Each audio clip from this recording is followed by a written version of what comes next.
Alright guys, welcome to the jungle! I cannot stop looking at these new biomes, they are so beautiful. Welcome everybody to another Age of Empires forecasted game. We have in the color blue playing as the House of Lancaster, Valdimus Maximus, also known as Demu, and the color orange playing as the Mongols. It is orange. I think it's like Ding turn. We're just gonna go for orange here. Welcome everybody. Very bold from Demu, opening up with barracks very early on. I mean, I think orange didn't know that the gold was really closer. Let's take a look at orange vision. Oh, he knows now. He knows now. Very weird spot for the Mongol, I should say. Very weird one. Like, no wonder Demo actually open up with barracks, but that was a little bit risky because you never know, like, when the Mongol is gonna actually protect all 2 resources or sometimes even 3. And sometimes rushing the Mongols doesn't make sense because the Uvu is protected, the gold is protected, the wood is also protected, so it's kind of risky. But I guess you can still use the Spearman later on. Looks like orange already know. I already know that he needs to gather that gold really fast and just go back home because it's just not gonna work very well for him if he stays in the gold too long. But there are so many interesting things about this patch that I want to see, and particularly about the House of Lancaster. They got a rework, and now the manors, they don't do passive income anymore just alone. They need villagers around them, and they act as a universal drop-off resource. So you need to really plan where you plan your manors and how this is going to affect the gameplay.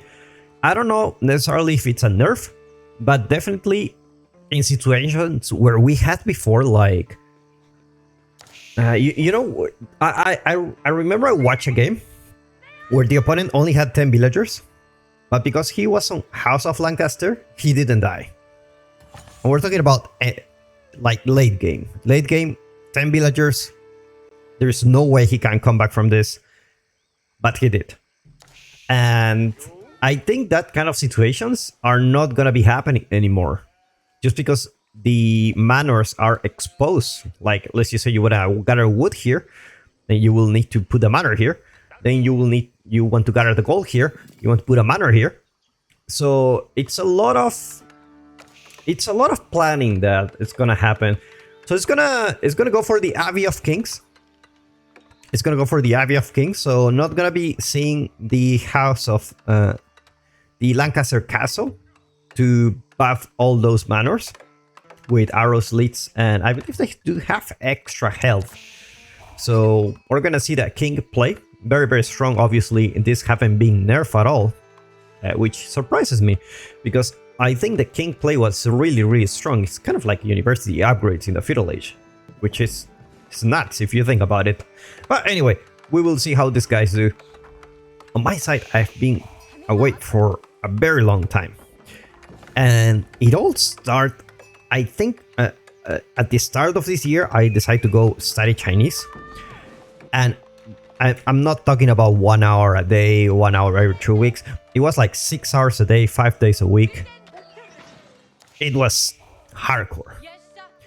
That thing pretty much drained my energy because combined with work and everything, I just didn't have enough time or energy to do any kind of content or whatever, or practice, or all the stuff that I wanted to do. And something happened after finishing university. I thought, okay, now I have time. I don't need to study Chinese 8 hours a day. And what happened was that I had to go back to Peru. And if you know the map, Peru is pretty far from China. So I had to take the plane. It was like a 30-hour plane in total. And in one of those flights, I bring my laptop and I had a plan. I was a man with a plan. And my plan was, I'm gonna grind Age. I'm gonna do a lot of stuff. And I'm also gonna work. Like, my wife's not coming with me. I can focus on everything. It's gonna be wonderful. It's gonna be like a few months of grinding non-stop and to make things happen. And what happened in one of the flights in Dubai was that the flight attendant asked me for my flight ticket. And as soon as I get the flight ticket, I don't know how it happened, but my backpack fall. My backpack with my laptop. And I hear a bam, like a very strong hit. And at that point I realized, oh my god, I'm screwed. And indeed, my laptop got broken. I wasn't able to fix it. So all the plans that I had went through the toilet pretty much, and I couldn't do much. I couldn't do almost anything. And now after several months, I'm back. I fixed my laptop here, and now I have a lot of things planned, and hopefully do better content, do a lot of good crazy stuff that I always wanted to plan on doing but never do. So let's get back into the game. That's pretty much what happened to me in the last month. Second TC, very bold from the Mongol player, going for a second TC against a king play. Probably we should be expecting quite a lot of aggression, but I do like going for a second TC in general with pretty much every civ. It kind of like puts the opponent on, you know, on a timer. Like, you need to do something. You cannot just ignore the TC. Like, either you go fast castles and some knights, try to get some momentum, gather the relics yourself, or you go for a fuel push. Like, there's something you need to do. And because your opponent is already in an advantage economically, technically, but we don't really know if that's the case with the manors. So we're about to see. We're about to explore the manors here. So food 88. Oh, crap. So basically, act as a drop-off point for all resource type. Passively generates 10 wood and 30 food per minute. Okay, so that's pretty much one villager. Generates additional 4 food and 2 wood for each nearby villager. So like if you have like around 8 villagers around it, you will have like an extra villager passively. That's what I would take from this. So you should be having plenty of villagers around this thing. And not only that, but you should be thinking about like how many, is there a cap like how many villagers? I'm not really sure, but this is already giving quite a lot of resources. Oh my god, that's crazy. That's crazy for sure. Now, well, the Lancaster probably got a buff instead of a nerf, but we're about to see. We're about to see. But definitely they're more exposed. So you'll have to play very carefully where you put your manors here. Which opens up the possibilities of going for the Lancaster castle to buff those manors and make them a little bit tankier. You know, extra arrows, leads and whatever. So there you go, Demu. Already going there for that second TC. Already have some spearmen there, ready to take down the Keshik. So should be in a pretty good spot so far, military speaking.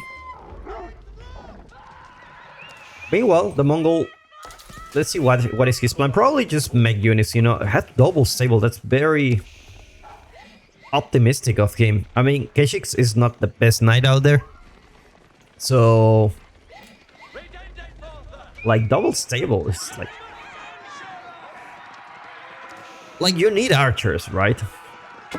For sure you need archers, but at the same time the Hobilars are such a tanky unit against archers. Like, look at the range armor. They have 4 range armor and extra health from the kings. So archers pretty much are useless against Hobilars. And that's why I get the point of going double Keshiks.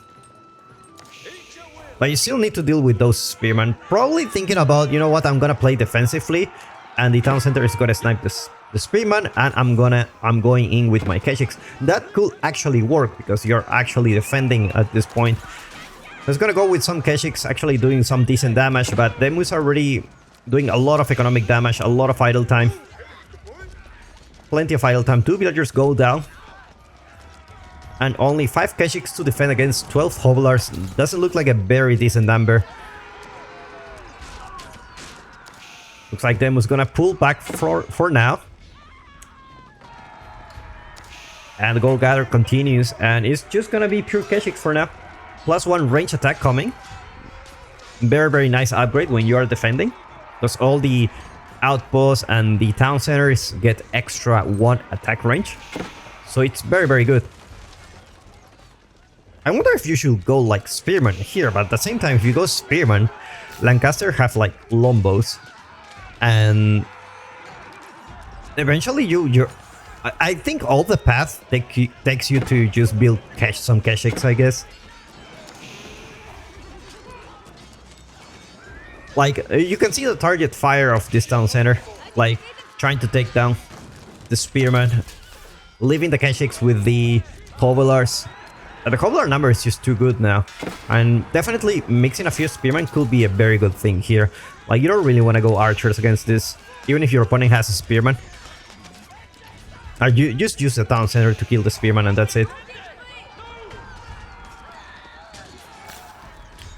King goes down. Well, the Lord goes down.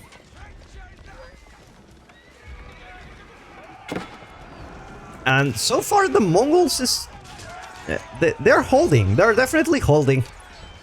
The problem is there is a lot of idle time. Like, it's pretty much nullifying the fact that he's going for a second TC at this point. Just because they are on equal villager count, and also Demu has the extra income from the manor, so it's definitely not a good economic position for the Mongol, even though he went for a second town center. And that's the power of just putting pressure in the opponent. Like, he has to carry some villagers. There has to be some idle time. And he's back to 5 military units. So I don't think Demu's gonna stop anytime soon. He's gonna keep putting the pressure there. Let's take a look at Demu's base. Only three manors, and by the way, now you can have more manors than before. Yeah, that's right. So I'm not really sure why he put this manor around here. Is it on the range of the gold? I'm not really sure. Let's take a look. It is in range of the gold, so 1 for the gold, very, very safe. That's a lot of resources.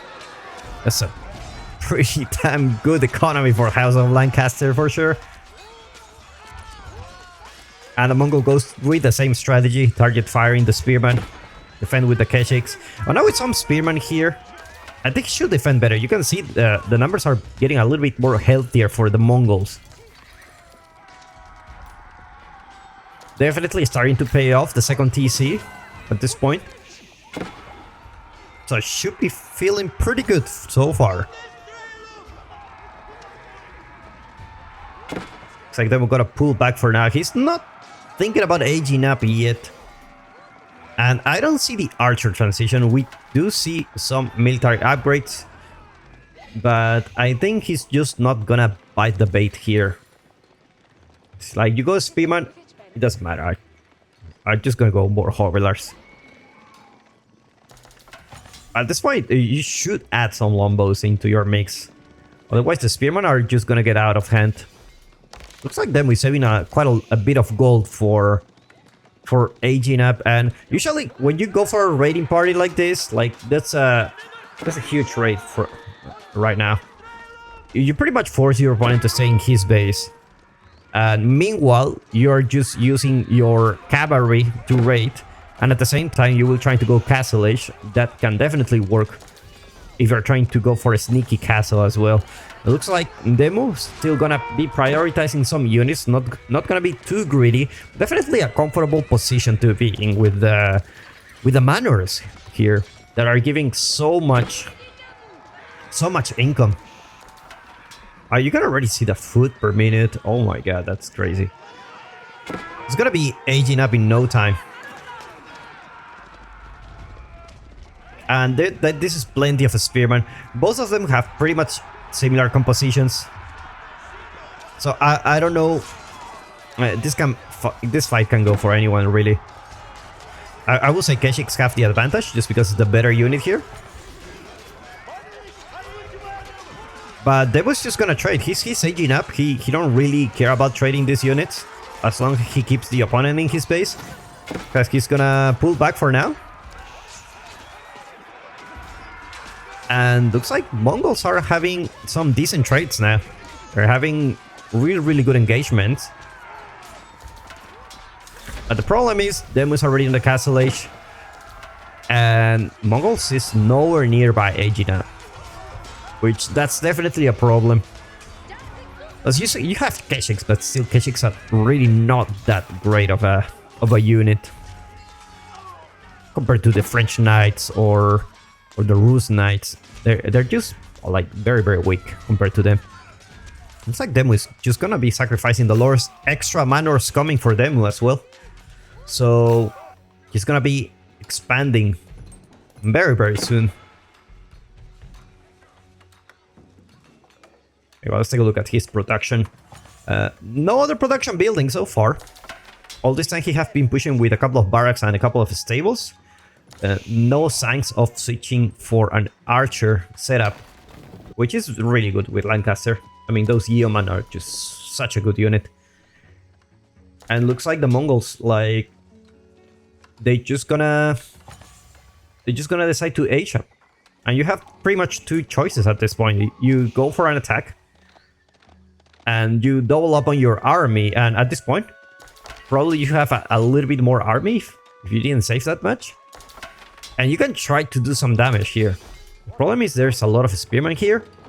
These are now veteran spearmen, so I don't think your Keshiks can do that much. Look at that. Oh my god. That's a pretty damn tanky spearman. Reduce enemy armor -1, extra health, and he's also on veteran. So, oh my god, that's a very good spearman, I should say that. But not as good as the Abbasid spearman. So there you go, another manor exposed. It's gonna be taking the gold here. And what do you? That definitely makes you think, like, what do you do with this manor? So this manor had the purpose of actually gathering gold, which has served its purpose. But now,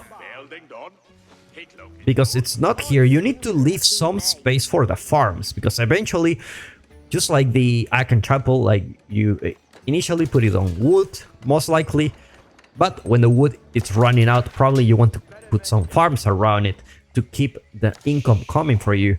But with Lancaster, it's a little bit trickier, because you need to position your manors in a way that you think about a resource now, but also for the future, you shouldn't block this with some production buildings or houses or whatever. You want to have as much space as possible to leverage these manors, and Demu so far is doing a really good job.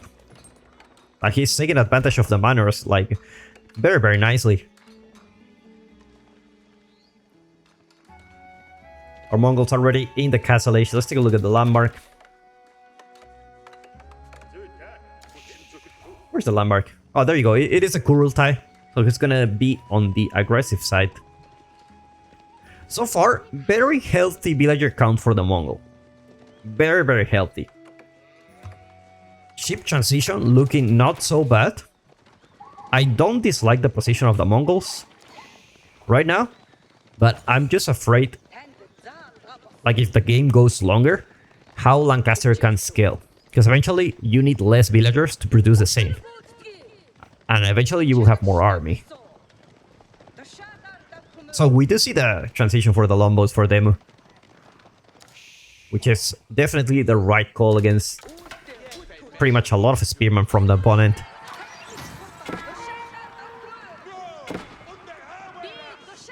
He's gonna be gaining some time raiding with those Keshiks. Meanwhile, looks like he's gonna switch to Horseman. Interesting choice.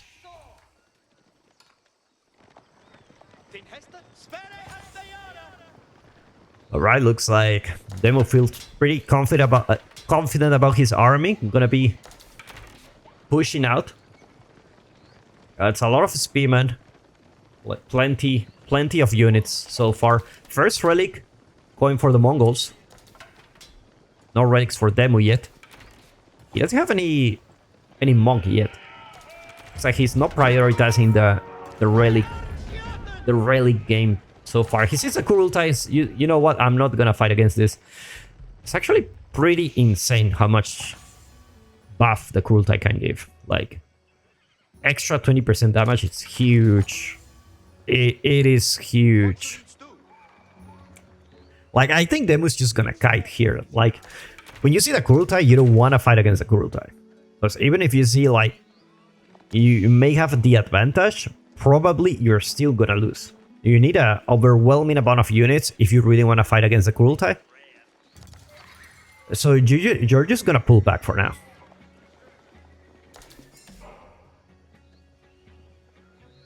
Then we're gonna be securing the relic at the top. It's a little bit dangerous considering the army is split. But there's just too many spearmen here. I don't think the Keshiks can do that much. But there is a really good change going for the Mongols. He's going for man-at-arms. And actually, he's just engaged now. Like, this army is very far. Like, you have around, like, 13 units here. You can definitely take this fight, I believe. Don't trust me that much, because I'm terrible estimating if I'm gonna win a fight or not. And goes both ways. Like, I don't know if I'm gonna lose or win. It's a surprise for me every time I engage this kind of fights. But this is definitely a fight he can take. And there's not many spearmen around. So definitely there's gonna be some damage. Then he's pulling his army. It's nowhere nearby. It's gonna take some time to arrive. So definitely we will be losing some units.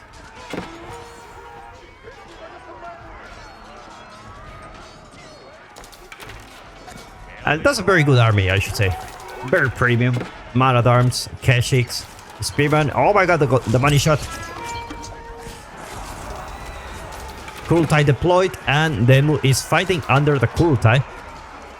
Shouldn't be that good, but these units are tanky. 134 health for each spearman. Definitely not a unit you want to mess up with. And number of units for the Mongols still looking very healthy. I mean, the man-at-arms are gonna tank quite a bit of damage. The spearman being pulled, Kurultai gets blocked. And without the Kurultai being deployed, the Mongols just don't have the numbers. He's just gonna lose a lot of units here. Gonna be pulling back for now.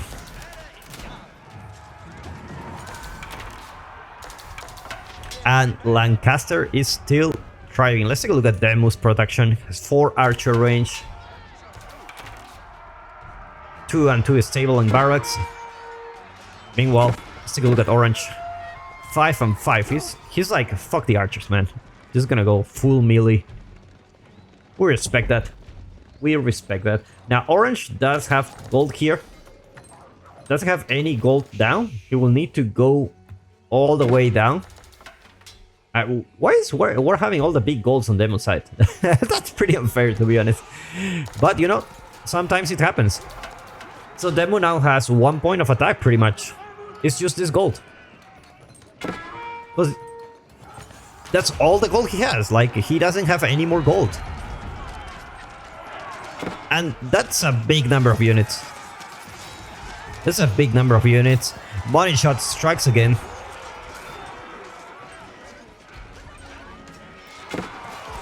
Another money shot, just to the ground, just to flex a little bit.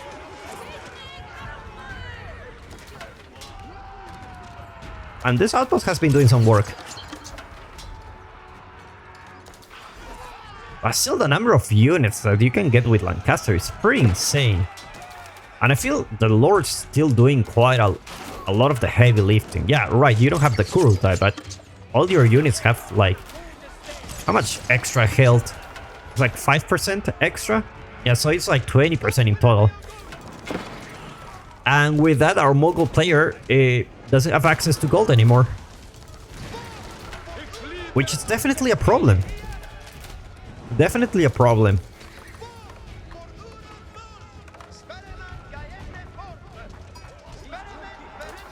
Kurultai gonna get deployed, and He just needs to gain some time. Somehow he needs access to this gold. Because he only have 2 relics. I think no one scouted the relic at the bottom. At least not Demu. Our Mongol player does know about the relic, but he decides to not get it. Pretty busy here with all the fight going on.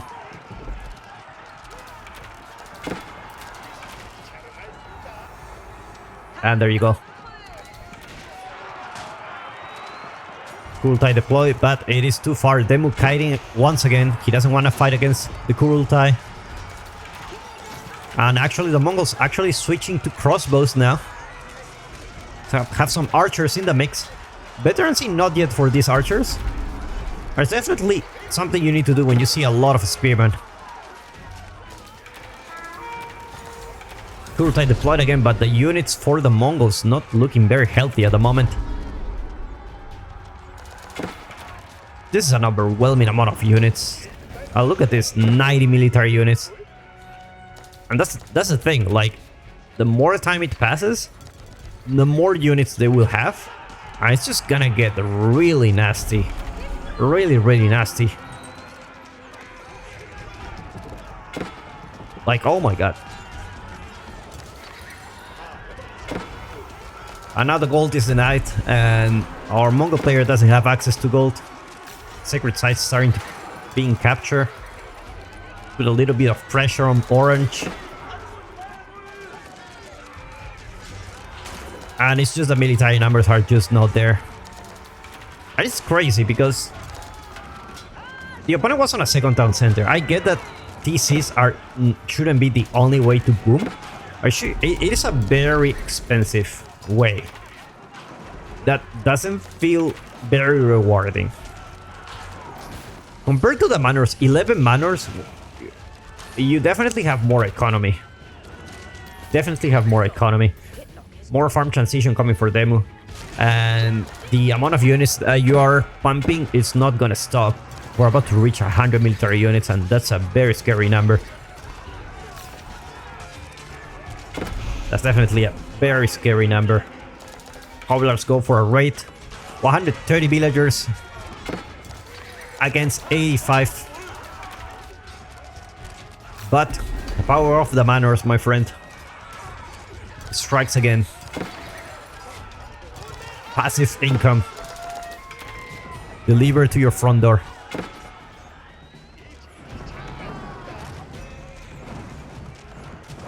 And Demu finally denying the golds at the front. Is able to push back to the enemy base. Not gonna be able to deploy the Kurultai. And just keep pushing with more and more units non-stop. He's just gonna send them. Nothing matters. Money shot. Amazing stuff. And even with so many villagers, you still don't have the economy. Probably you need more production buildings. I don't know what it should have Orange do in this case. Maybe the classic Fast Imperial should have worked better. In Castle Age, when you had equal number of units, you cannot compete economically, but you can have free units. And that sometimes it's something that you cannot underestimate, the power of free units. That's like free real estate. But now it's just gonna be archers and a few man-at-arms. It's gonna get really overwhelming. And then it's just not gonna stop, and he has enough to go to Imperial Age. And there you go.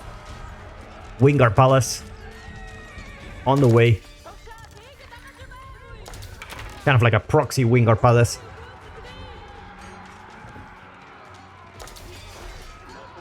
Very, very nasty indeed. Very, very nasty. And this is just not enough units for Orange. I think we all know what is gonna happen when you see the Imperial Age. You have no access to gold. You're pretty much left with Horseman, Archer. You don't have enough military units. That's just not enough. Elite upgrades coming for the archers now. Elite spearmen. And now the Lords have more health than Brian Johnson.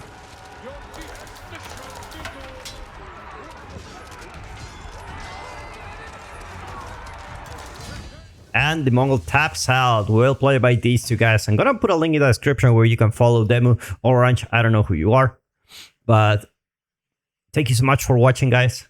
Hope you enjoyed the match, and subscribe if you want to see more of this.